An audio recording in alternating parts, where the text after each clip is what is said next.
Hey everyone, Reese here, and welcome back to another episode of Reese Rambles from the award-winning YouTube channel Control Alt Reese. And I can actually say that now because there has been a development on that front, and I have indeed been awarded with, an award since last week. And that is the Dave Award for Good Content, not awarded by the TV channel Dave that we have here in the UK, but by a much more important and prestigious institution, and that institution is Dave Velociraptor, the voice of reason and one of the nicest guys I know. So thank you very much, Dave. That means a lot to me.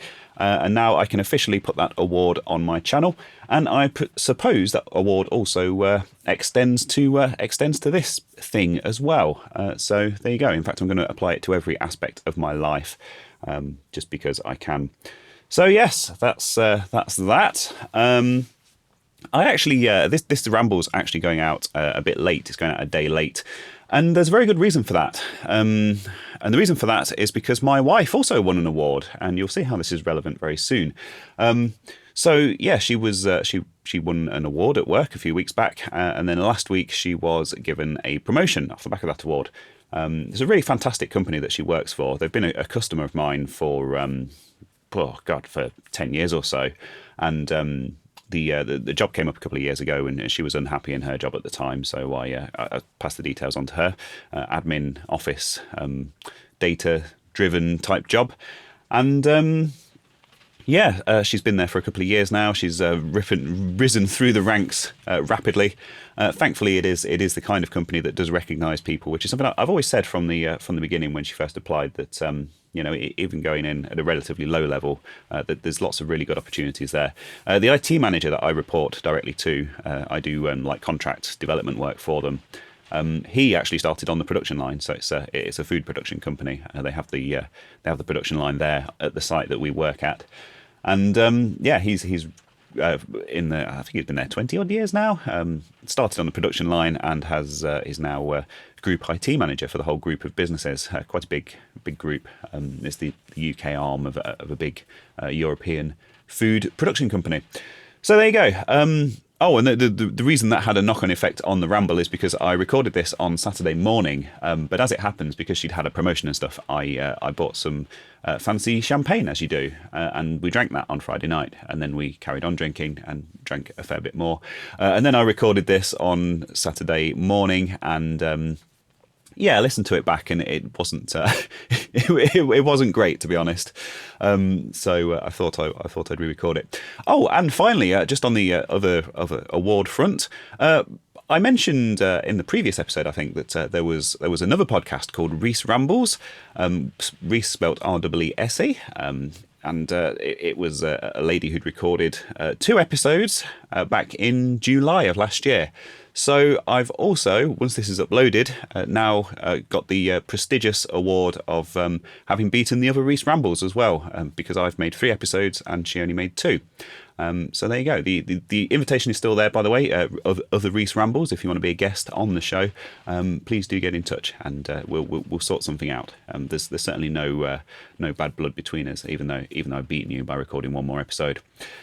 So there we go. Preambles. Is that preambles or is that actual content? I don't know. So this week we had weather. I don't know why I've put a note to talk about this, because I suppose it's because being British, talking about the weather is one of my favourite pastimes. And it's currently raining quite a lot outside behind me.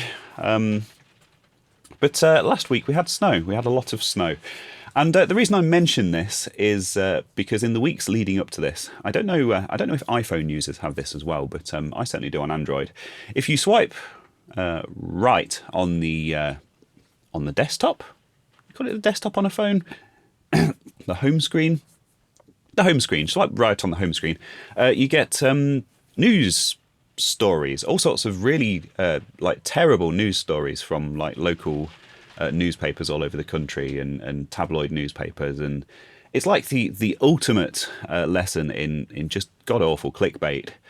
I think it actually tries to profile you based on your search history and stuff. But the thing is, I use Firefox, and I've used it for years, and I even use the mobile version on my phone purely because I don't like to sort of give literally all of my data to Google. So I guess Google doesn't have a complete profile of me, or a particularly as good a profile as it could have. And so it recommends all sorts of really terrible trending mainstream news story kind of things. And inevitably, whenever we get snow, all the tabloid newspapers in the weeks running up to that just go absolutely mental. I remember seeing a headline a few years back from one of these sites where they were talking about, it said 3 months of cold and misery due to hit the UK. And this was in like November time, 3 months. Yeah, 3 months of cold, something like that, cold and dark and misery or something. And I was thinking, it's winter. It's called winter. It happens every year. You know, in my 38, soon to be 39 years on this earth, winter has come and gone every year without fail. Sometimes it's more severe, sometimes it's less severe. But yeah, without fail, it's cold and dark, and it pretty much snows every year as well. Yeah, so I don't understand why all the newspapers have to go absolutely mental about it. But anyway, a development in recent years has been the weather bomb, of course, the Arctic mega blast, as I think I saw one newspaper call it. Although I may be thinking of Xenon 2 mega blast. I may be getting confused there. But there's always some combination of words that involves like a bomb and blast and this kind of stuff. So yeah, the Arctic mega blast, which hit us last week, and which consisted of 2 days of snow, which is now gone, and that's it. That's the British winter for you. And of course, the rest of the world all inevitably laugh at us because we're completely unprepared for it. People from cold countries are like, "Oh, you've got like an inch of snow. I don't know what the problem is." Well, the problem is that we're completely and utterly inept when it comes to dealing with these things. Same thing that happens in the summer as well, when it's far too hot and all the people in the hot countries mock us and say, "Oh, that's not that hot." Well, it is here because we're completely useless. So there you go, the Arctic mega blast. But I just thought I'd acknowledge that, just in case I'm ever listening to this back in 50 years' time, and I'll get the pleasant memories of the Arctic mega blast and how I survived it. And the solar stuff, I should mention how my solar stuff did. So I discovered a fatal flaw in my little solar panel setup. If you haven't seen the videos, I've got some. It's like a DIY off-grid kit that I've just bolted to some bits of wood and stuck on the flat roof outside my window, and that's pretty much as sophisticated as it gets. And obviously, it snowed. The panels got covered in snow, and as soon as the sun hits them, they get hot because they're black and they're designed to absorb light. They create quite a lot of heat as a side effect of that. And obviously, as soon as the sun starts hitting the panels, the snow immediately starts melting. The trouble is, because they're on that flat roof, and I was looking at my neighbour's solar panels that they actually have on their house roof, and they undergo the same process. Basically, the sun hits them and they start to heat up. The snow all just slides off them, and then they start working. I mean, the fact that it's cold, they actually work better in the cold. They're actually more efficient in the cold as long as you've got the sun. But in my case, of course, the sun hit the panels, the snow started to slide off them, and it just piled up in front of the panels. So like a third of them were just covered in snow for like a whole day. And solar panels are incredibly inefficient when they're partially covered. So I was getting very little. I was getting like 100 watts of output out of them or something. Usually in the days kind of before and after that, in full sun, I was getting sort of 300 watts. I could have gone out on the roof with a brush and brushed them off, but I didn't because I'm lazy. So yeah, solar panels covered in snow. I also I recorded some footage of that, and I'm going to do a solar update. I'm actually I found myself.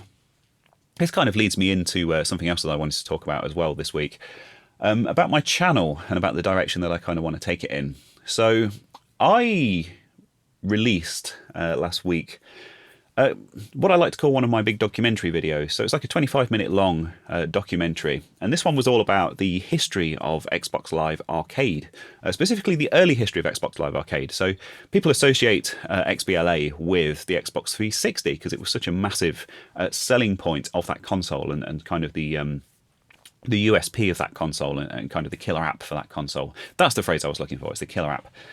And what I think what people don't realise is that it actually launched on the original Xbox. You know, the the big chunky black thing, or a clear thing in my case. And then Microsoft actually originally distributed that as a disc. So you could download demos of games. You had to put the disc in the drive and boot it up. And then you download demos of games, which are installed on the Xbox's hard drive.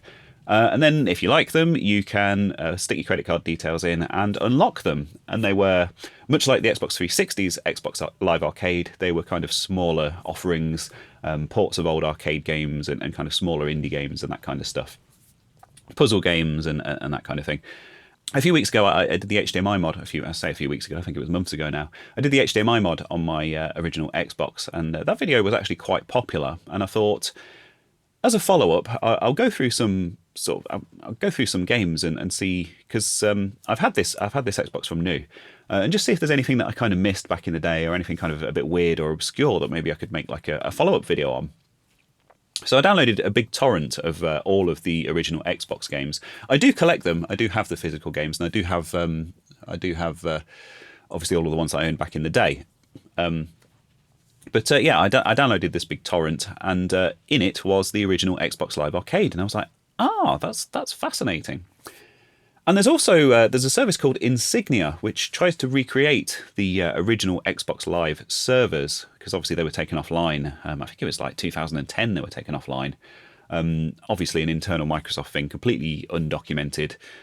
So this kind of community effort have come together, and that they've kind of recreated those servers by sort of reverse engineering the client end from the actual consoles themselves. And they've done such a fantastic job of it. You know, it supports online multiplayer and all that kind of stuff, and the leaderboards and everything. And it's something I wanted to cover in a follow-up video anyway. And then, of course, I discovered this Xbox Live Arcade thing, and I thought, do they support that? Went to their website. Sure enough, it's on the list. And I was thinking, well, to what extent do they support that? Can you go on there? Can you download the games? Can you unlock the games? So I thought that would be a really cool topic for a video.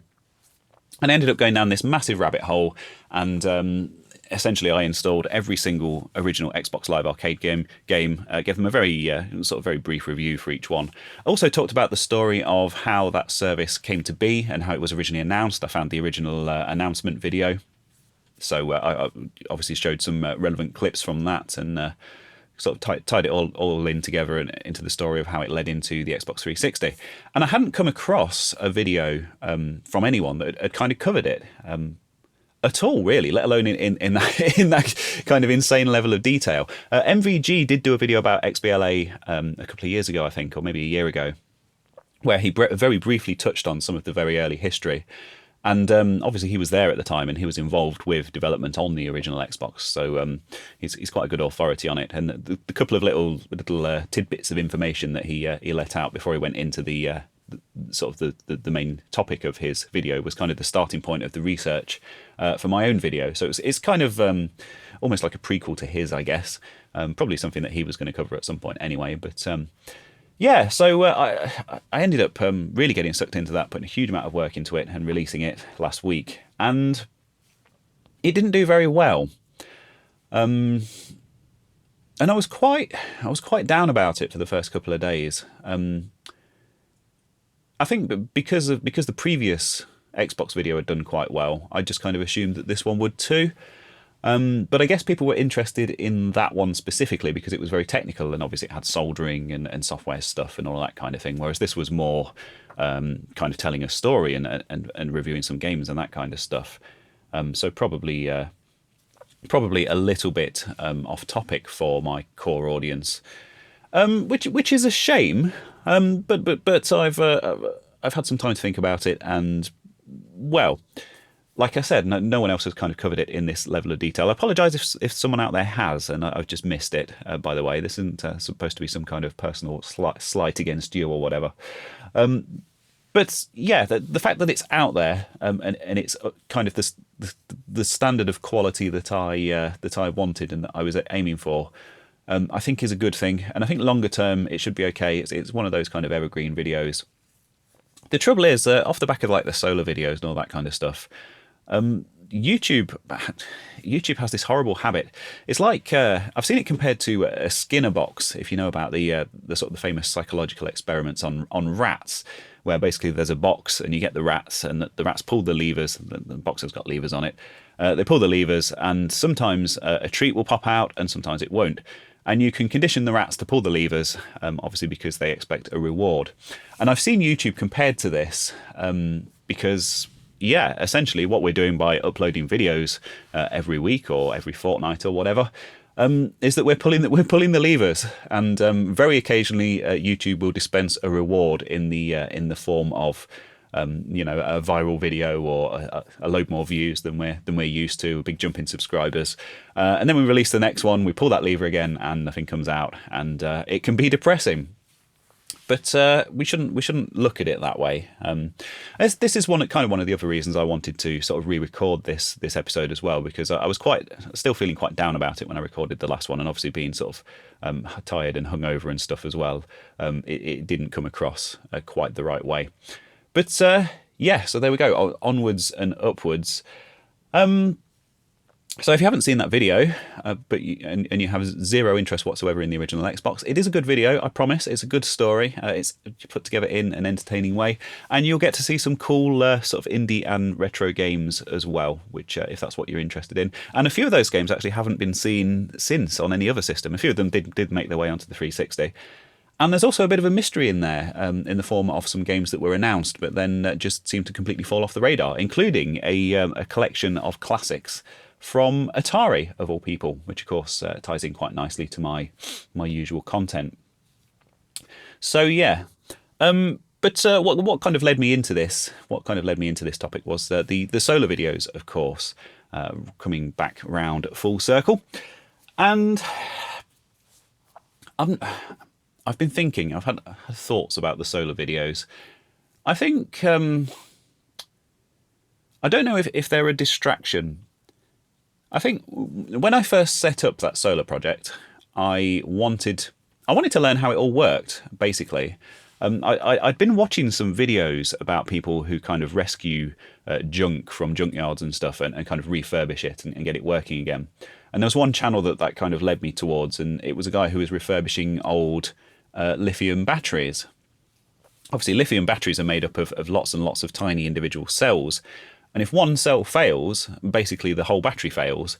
I am oversimplifying here. It's not quite that simple, but essentially the case is that it takes a very, very small number of failed cells to basically completely write off an entire battery. And if you take it apart and you get the same type of cells, and there's only a very small, very limited number of types of cells that they use to build these things, you can test them and you can replace the individual failed cells, and you can refurbish these batteries that cost next to nothing. And when they're all fixed and fully working again, they're very valuable, of course. And I watched a video about that. And that suddenly I started getting solar videos recommended to me, because obviously kind of the lithium battery side of things and the solar side of things are quite closely tied in together with the whole off-grid stuff and self-sufficiency and all that kind of stuff. And I watched a few videos about it, and there seemed to be a lot of conflicting information. There were some videos about people who are living in like caravans and camper vans and building like off-grid sheds and stuff. And then at the other end of the scale, I watched, what's the name of the guy? I can't remember the name of the guy. He's a really big YouTuber, and he had solar panels installed on his house a few years ago. And it was kind of, I watched a few videos from his series that he did on his panels, and he did like updates after a couple of years and that kind of thing. Can't for the life of me remember the name of the bloody, I had one pop up quite recently as well. Anyway, I keep thinking Mr. Who's the Boss, but it's not Mr. Who's the Boss. He's the British guy, isn't he? And this is an American guy, but kind of similar name to that. I'll find it and I'll stick a link down below. But yeah, so there wasn't anything that kind of exactly matched what I was sort of trying to achieve. So I thought, well, I'll buy a kit that comes with the batteries and the solar panels and the charge controller thing that obviously converts the power from the panels into charge for the batteries and charges them up and manages all of that kind of stuff. Wire it all up together, and I thought I'll record the process. I'm using it to power my channel. I still do. This was back last summer, and I still use that system to power everything that happens in this room, including working in my day job when I'm here working from home in the day. Powers all like the retro computers, but they're all running off that same inverter. And I use it to charge my camera batteries. I use it to power my laptop when I'm editing. Literally, the channel is literally solar powered. And so I think the thing about the project is that's what I wanted to achieve. And I think I've learned everything that I want to learn about solar. And I think when we want to, we're looking at moving house at the minute. In fact, we ripped our bathroom out at the weekend because it's kind of the last room that needed redecorating in sort of the 10 years that we've lived here. So we've started on that in kind of preparation for, I don't know if we'll be putting the house on the market this year or next year, but just getting into a position where we can do that if we wanted to move on that pretty quickly. We're in quite a lucky position in that the kind of house that we live in the area that we live in, they always sell like instantly, like usually before the estate agents even had a chance to come and stick the sign up outside. They're very, very much in demand, particularly in a village like ours. The reason we got it so cheap all those years ago was because it needed a huge amount of work, completely rewiring, replumbing, redecorating. The roof needed repairing, and I think it was just scaring people away. All that work's been done now, a lot of that work by me. So we're going to get the house finished and we're going to get it sold. And I think when we do buy our next house, one thing that I really want to do pretty much straight away is get a proper full rooftop solar install. So I don't really want to go down the path of this DIY thing because, like I say, it's already doing everything that I wanted it to do. Oh, and I also got 2 free EcoFlows off the back of that. And I get emails probably every day now from companies trying to sell me battery packs and solar stuff. And obviously they look at those videos, and one of them's got like 800,000 views, and the other one's got like 100,000 views, and they go, oh, this guy's a big solar influencer. We need to get our products out to him. And I said yes to the EcoFlows, and I accepted them because I was looking at buying one anyway, either an EcoFlow or a Bluetti or one of the other sort of. They're all kind of much of a muchness, aren't they? Those rechargeable battery packs. So it was like, well, I could spend 700 quid in the case of this latest one of my own hard-earned money on it, or they could send it to me for free and I could just review it, and it's a no-brainer, really, isn't it? So I'm really kind of thinking, and I've built up such a huge audience. Like my channel, I had like 6,000 odd subscribers before that first solar video went crazy, and now I've got 21,000 getting on for 22,000. But is solar what I want to be doing with my life? It's a thing that I have on my house that generates electricity that I use to make videos, and that's it. It's done now. And I see it as the end of, it's kind of the end of that project, in the way that if I'm refurbishing an old computer or something like that, obviously I get it, I fix it, make a video about it, and that's job done. I'll still get it out and use it occasionally, but I'm not going to keep making videos about it forever. So yeah, it's put me in a bit of a situation. It's probably I will do another solar update. I did agree with EcoFlow that I would give them another mention in a video, and obviously when I do a solar update, because I think there's a lot of interest in how well the solar stuff works in the winter or not. So I do want to do an update about that. I have been gathering some data and stuff, and obviously I'll mention the EcoFlow in that because it is part of my setup. In fact, it's sat behind me right now, plugged into everything, and the power that is powering this very recording is flowing through it. So yeah, I mean, yet again, that's another thing that's kind of I would have mentioned it anyway. So it's again a no-brainer. But after that, I think that unless I make any major changes to the setup or anything else major comes along, I think that might be my last ever solar update on the channel, because I really want to focus on the retro computing, the retro gaming, and the technology side of stuff as well. Like fixing that record player that I did a few months ago. That was a really cool little project, and I was quite pleased to be able to share that with people. Even if, again, that was a video that didn't do particularly well views wise because it was sort of outside of my core audience. But that's how you build an audience. You can't get stuck in a rut and just keep churning out the same thing every week. Otherwise, you turn into Top Gear, don't you? you know, the amount of people that want me to be an Atari ST channel and want me to kind of live and breathe the Atari ST just because I happen to own one, you know, 30 years ago. And, well, obviously I still own it. But yeah, ultimately the channel is a reflection of what I'm doing at any given moment. And if I'm not actively working on solar stuff, then it's not going to be covered on the channel, is it? Like the Xbox, you know, I've been completely sucked into that, reliving my student days playing with the Xbox. So on that note, I just thought I'd mention the next video. How are we doing for time? Excellent. And if you don't like spoilers, you can switch this off now. But I've been donated very kindly by a friend of mine, Gary Pinkett, and he backs a lot of things. He works in the background of a lot of things, a lot of these retro channels and a lot of these projects and stuff. You know, back stuff financially as well as with hardware and stuff. I think pretty much every Sharp X68000 that's currently in the UK was imported personally by Gary. And he's been supportive of my channel for a very long time now. So yeah, shout out to Gary. And I have some good chats with him and stuff as well. Obviously, met up with him a few times. And he mentioned a while back that he had an Atari PC.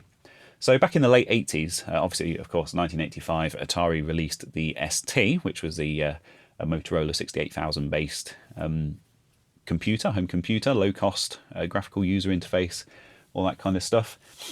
But of course, IBM compatible PCs were very much on the rise at the time, off the back of the release of the original IBM XT 5150 in 1981, the first computer running DOS. Yeah, I'll probably get some complaints for saying that, but just generalising, that was the PC where Microsoft teamed up with IBM to make DOS, the product that went on to become MS-DOS. Obviously IBM PC-DOS and all that kind of stuff. And I think the writing was on the wall for the other systems like the Atari and the Amiga and the other kind of 68000 based systems, that the kind of Intel, you know, open-ish ISA platform was going to be the future, at least for the foreseeable future. And of course, Commodore got in on that, and so did Atari. I'm not sure who actually jumped first. I think they were around the same time, but it's something I'll cover in the video. And Atari made a range of PCs. They made five different PCs. The first three were Intel 8088 CPUs, which is the same as the original IBM PC. The one that Gary has very kindly donated to me is the PC3, which is an 8 megahertz 8088, so it's got a turbo mode. That really interesting kind of Turbo XT era of computing. It's got a really lovely amber monitor, and I'm very pleased to say that this PC is all working, and it's all in really lovely condition. Really lovely clean condition inside and out, and it's been so interesting just sort of stripping it down and looking at it and seeing how it works. Loads of video footage of that, of course. The two PCs after this, I should just briefly mention, the PC4 and the PC5 were a 286 and a 386. Very rare machines. All of the Atari PCs are very rare machines. They didn't sell many of them at all. Not many PCs from any manufacturer survived from that era anyway, let alone the rare Ataris with the matching monitor and keyboard. So I want to take a look at that in the next video. I've got a load of software for it. It's still got the original hard drive in it, which is still working, an old Seagate 30 meg hard drive, which it was shipped with from the factory. So that's going to be a really cool video to put together. I'm really sort of enthusiastic about that, and hopefully it should have some good appeal with my audience, and with the almighty algorithm, which should hopefully serve that video up to some people, because it's got Atari in the name, like a lot of the other content on my channel. But yeah, such a really cool machine, that.